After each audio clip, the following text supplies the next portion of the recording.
ఒకసారి ఒక కప్ప చెట్టు ఎక్కుతుందట. ఎక్కుతూ ఉంటే మిగిలిన పక్కనున్న కప్పలన్నీ అన్నాయట, హే నీకు అసలు బుద్ధి ఉందా? చెట్టు ఎక్కుతున్నావేంటి? చస్తావు, జారి పడతావు.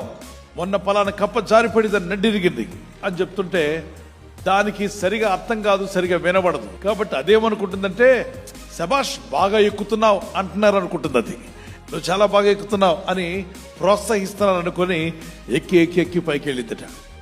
దాన్ని గమనించిన ఒక రైతు, కప్ప ఏమిటే వీళ్ళందరూ నువ్వు ఎక్కితే పోతావు, నాశనం అయిపోతావు, కింద పడిపోతావు, నీ జీవితం అయిపోద్దని వాళ్ళు అంటుంటే ఇంకా ఇంకా పాక్కుంటే ఎక్కావేంటి అని దగ్గరికి వెళ్ళి చెవులు వినబడేలాగా అరిచాడట.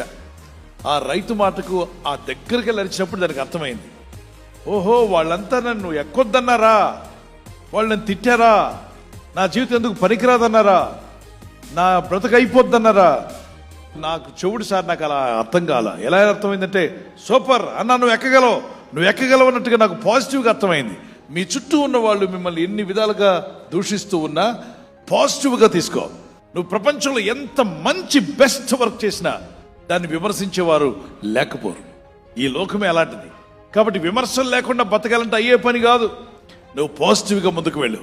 నువ్వు ఫలించలేవు అన్నట్లయితే నేను ఫలిస్తాను. మీరేమీ చేయలేరు, నేను సమస్తం చేయగలుగుతాను. మీరు పైకి రాలేరు, నా దేవుడు పైకి తెస్తాడు. మీరు అభివృద్ధి చెందలేరు, నా దేవుడు నాకు అభివృద్ధిని ఇస్తాడు. పాజిటివ్ గా తీసుకో.